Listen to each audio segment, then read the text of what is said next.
नमस्कार, मैं हिमांशु और आप देख रहे हैं टारगेट विथ हिमांशु। अगर आप पढ़ाई के प्रति बहुत गंभीर हैं, अगर आप स्टेट पीसीएस या सिविल की तैयारी कर रहे हैं, तो यह वीडियो आपके लिए बहुत महत्वपूर्ण होने वाली है क्योंकि इसमें हम ये चर्चा करेंगे कि कौन-सी किताबें स्टेट पीसीएस में या फिर सिविल में आपके लिए बहुत महत्वपूर्ण साबित होंगी और इसी टॉपिक पर हम चर्चा करेंगे अगले 4 से 5 मिनट में। जो मुझे लगता है वर्तमान समय में अगर मैं सिविल की बात करूँ तो भारतीय राज्य व्यवस्था से ज़्यादा ज़्यादा प्रश्न पूछे जाते हैं और स्टेट पीसीएस में अगर उत्तर प्रदेश की बात की जाए तो थोड़ा प्रश्न कम पूछे जा रहे हैं लेकिन एक विषय के रूप में अगर आप मेंस को ध्यान में रखकर देखा जाए तो भारतीय राज्य व्यवस्था बहुत महत्वपूर्ण विषय हो जाती है और इसलिए और यहाँ तक कि इंटरव्यू में भी यहाँ से सवाल पूछे जाते हैं। तो भारतीय राज्य व्यवस्था को कैसे 100% आप उसको तैयार कर सकते हैं, इस वीडियो में हम इसी पर बात करने वाले हैं। सबसे पहले आपका बेस आप किस लेवल पर है अपने आप को आप आँकिए। अगर आपको लगता है कि आपको कोई भी नॉलेज नहीं है, अगर आप सिविल की तैयारी कर रहे हैं तो जहाँ तक मुझे लगता है कि आपको इतनी नॉलेज होगी भारतीय राज्य व्यवस्था की, बेसिक चीज़ों का आपको पता होगा। अगर नहीं पता है तो 6, 7, 8 का एनसीईआरटी पढ़िए। अन्यथा जो अभी तक मैंने पढ़ा है, मैं आपको उसके अपने अनुभव के आधार पर बता रहा हूँ।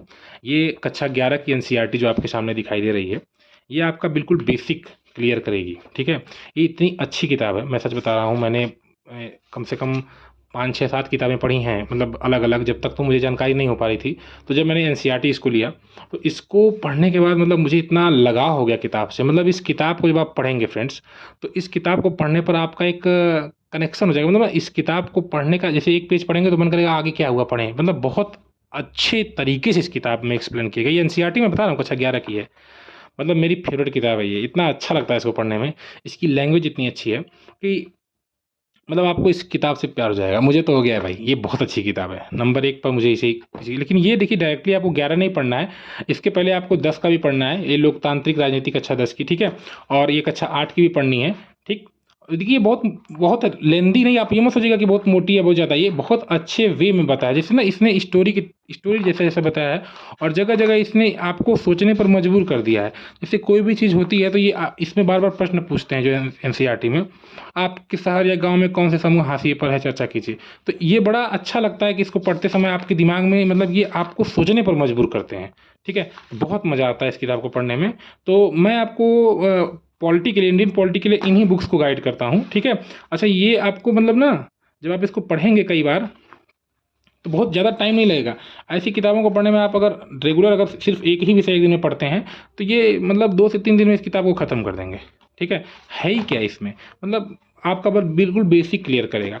तो आप या तो 6 से उठा लीजिए, 6 का भी बहुत बहुत ज़्यादा मतलब अगर आपको कोई भी नॉलेज नहीं है, तो आप उसको ले सकते हैं। अदरवाइज़ 8 है, इसको उठाइए।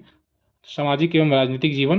देखिए, मैं अपना एक्सपीरियंस बता रहा हूँ। इन किताबों को मैंने सिर्फ़ एक ही बार पढ़ा है क्योंकि मुझे बेसिक पता था।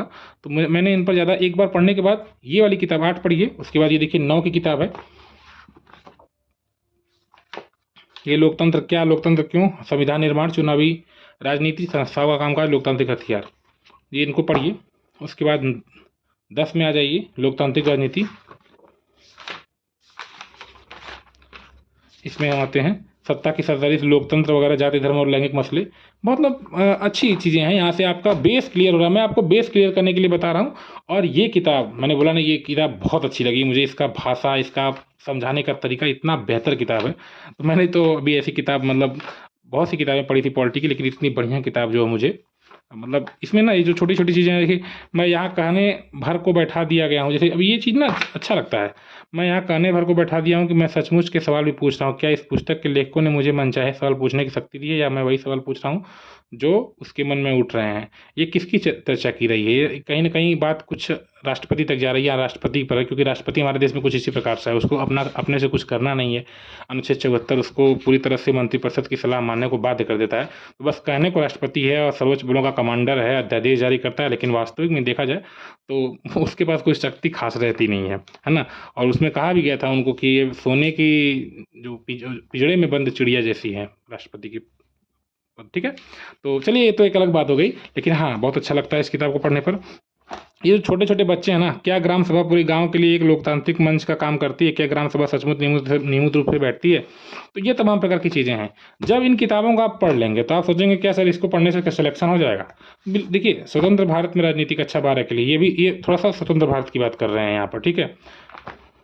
योजना आयोग के सदस्यों को संबोधित करते हुए नेहरू जी की फ़ोटो आ रही है। तो इनको जब आप पढ़ लेंगे 2 बार, बहुत बड़ी बात नहीं है। देखिए, अगर आप किसी बड़े एग्ज़ाम की तैयारी कर रहे हैं, तो आप देख कर डरिएगा मत कि इतनी किताबें पढ़नी है। नहीं भाई, इतनी किताबें नहीं पढ़नी है, ये आपका बेस क्लियर करने के लिए है, ठीक है?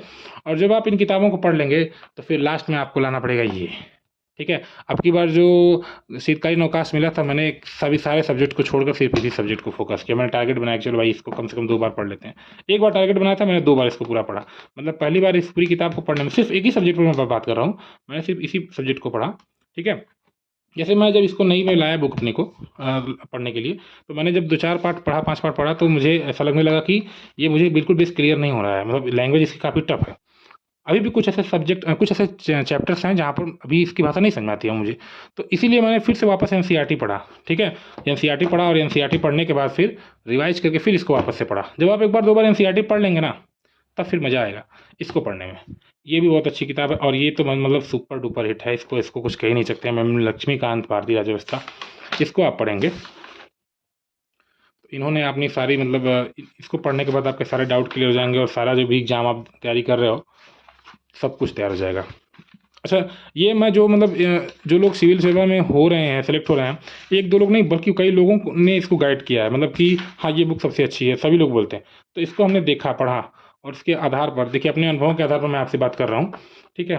देखिए यहाँ पर रिट वगैरह की बात की जा रही है, सुप्रीम कोर्ट अनुच्छेद 32 वगैरह, बंदी प्रत्यक्षीकरण परमादेश वगैरह, ठीक है? तो अभी तो मुझे ये है कि अगर इतनी बुक्स आप पढ़ लेते हैं तो ये इनफ है, जहाँ तक मुझे लगता है, ठीक? और ये अभी मैं आपको सिर्फ इंडियन पॉलिटी की बात कर रहा हूँ। इंडियन पॉलिटी के बाद मैं आपको इस चर्चा में मैं आपको ये बता रहा हूँ कि 2015 में इंडियन पॉलिटी जो है 13 नंबर की आई थी प्री में, ठीक है? 100 अंकों की अगर मैं परीक्षा की बात करूँ, 2015 में 13 अंकों की आई थी इंडियन पॉलिटी और उसके बाद 2016 में 6 प्रश्न आए थे, लेकिन 2017 में 22 प्रश्न आए थे। समझ लीजिए 1/4 प्रश्न लगभग इंडियन पॉलिटी से आ रहे हैं, तो ये सब्जेक्ट आपके लिए कितना इंपॉर्टेंट हो रहा है सिविल सेवा को अगर ध्यान में देख रखें तो। 2018 में 13 अंक आया, ये सिर्फ प्री की बात मैं कर रहा हूँ। 2019 में 15 अंक आया भारतीय राज्य व्यवस्था, ठीक है? 2020 में 18 अंक आया, 2021 में 17 अंक आया, 2022 में 12 अंक आया। तो ये आप देख रहे हैं कि हर जगह ये 12 प्लस है, 13 प्लस है, 17, 18, 15, तो औसत आप इसका 15 मान सकते हैं या 14 भी मान लें, तो 14 अंक निश्चित रूप से भारतीय राज्य व्यवस्था से आएंगे। अगर आप इस सब्जेक्ट को अच्छे से तैयार करते हैं, ये फिर मेंस में भी आएगा, मेंस में तो और ज़्यादा भी मतलब इम्पोर्टेंट हो जाता है, ठीक? तो अभी इसको आपको पढ़ना है, ठीक? देखिए मैं आपको बार-बार बता रहा हूँ कि ये इतना शॉर्टकट नहीं होता है। कुछ लोग आपको बोलेंगे कि नोट पढ़ लो, कोचिंग कर लो, कोचिंग से तैयारी हो जाएगी। नहीं यार, ऐसा नहीं होता है। जब आप ठान लेंगे कि मुझे अपने से करना है, तो आप फिर अपने हिसाब से चीज़ों को मतलब सेट करके अपने अकॉर्डिंग चीज़ों को लेकर चलिए और तैयारी करिए। ये एक सब्जेक्ट की बात बता रहा हूँ मैं, इसी तरह और भी सब्जेक्ट हैं। देखिए एक तो मैं आपको बता रहा हूँ कौन-कौन से सब्जेक्ट आपको ध्यान देने हैं। एक तो भारत का इतिहास है, राइट फ्रेंड?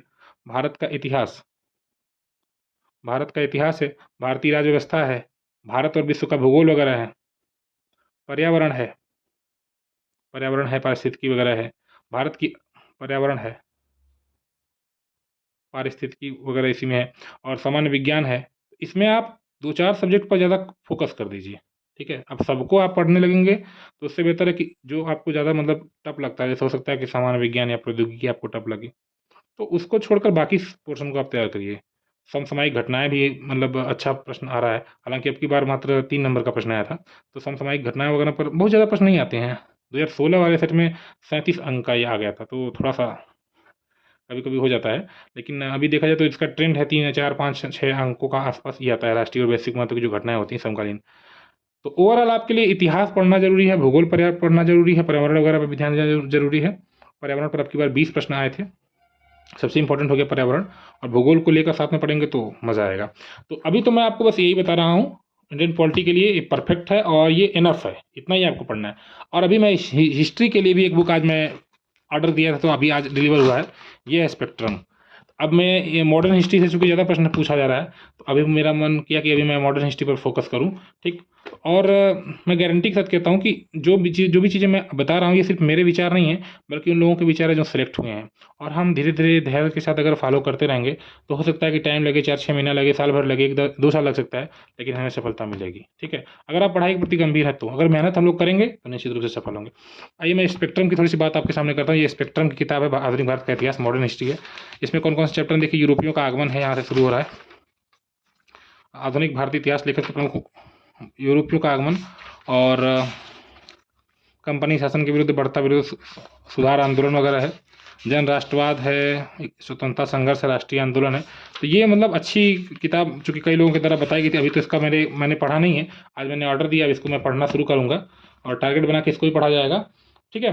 तो बाकी जो भी होगा इसके बारे में आपको डिलीवर करूँगा बाद में कि क्या इसको पढ़ने पर क्या चीज़ें हो सकती हैं। जैसे मेरे पास एनसीईआरटी भी थी हिस्ट्री की है, लेकिन मुझे एनसीईआरटी हिस्ट्री की समझ में नहीं आ रही है। अलग-अलग छोड़-छोड़ कर उसमें मुझे लगता है दिया गया है। तो जो भी हो, अभी तो मेरा ये टारगेट है कि मॉडर्न हिस्ट्री पर अब हम आते हैं। इंडियन पॉलिटी को काफ़ी हद तक कवर किया गया है, अब इस पर आते हैं। और एक बुक और मैं आपको बताना भूल गया, थोड़ा-सा देख लेते हैं। ये बुक मैं पहले पढ़ता था संविधान की। ये सुभाष कश्यप की किताब है, बहुत अच्छी किताब है, भारतीय संविधान। इस किताब को पढ़ने पर भी बहुत मतलब इसकी लैंग्वेज बहुत अच्छी है, आपके समझ में आ जाएगा, ठीक है? मैं एक और किताब मतलब किताब इंडियन पॉलिटी की मैंने कई रखी थी, लेकिन मुझे समझ में नहीं आता था। तो ये किताब भी बहुत अच्छी है, इसको भी मैंने अच्छे से पढ़ा है। हालाँकि जब से एनसीईआरटी रख दिया तब से इसको पढ़ना बंद कर दिया है, लेकिन ये बहुत अच्छी किताब है। अब ये आपके पास ये इतनी किताबें हैं तो फिर इसकी ज़रूरत नहीं है। फिर भी मैंने अपना एक्सपीरियंस आपको बता दिया कि मैं ये पढ़ा हूँ, ये भी बहुत अच्छी किताब है, ठीक है? सुभाष कश्यप का। और वैसे भी ये वाली किताब इसको पूर्ण करती है, कोट करती है। ये जो एम लक्ष्मीकांत है, इन्होंने इस बुक को कोट किया है, ठीक? सुभाष कश्यप को। तो चलिए ठीक है, मुझे यही आपको जानकारी देनी थी और मुझसे जो भी हो पड़ेगा मैं आपकी हेल्प ज़रूर करूँगा थोड़ा बहुत, ठीक है? तो इस तरह से हम लोग पढ़ाई का माहौल बनाकर लेकर चलेंगे पीसीएस वगैरह और सिविल वगैरह के लिए भी। आपके पास भी कोई अगर इन्फॉर्मेशन है तो आप कमेंट के ज़रिए बता सकते हैं और आपको कोई डाउट है तो पूछ भी सकते हैं। मिलते हैं फ्रेंड्स नेक्स्ट वीडियो में। Good bye.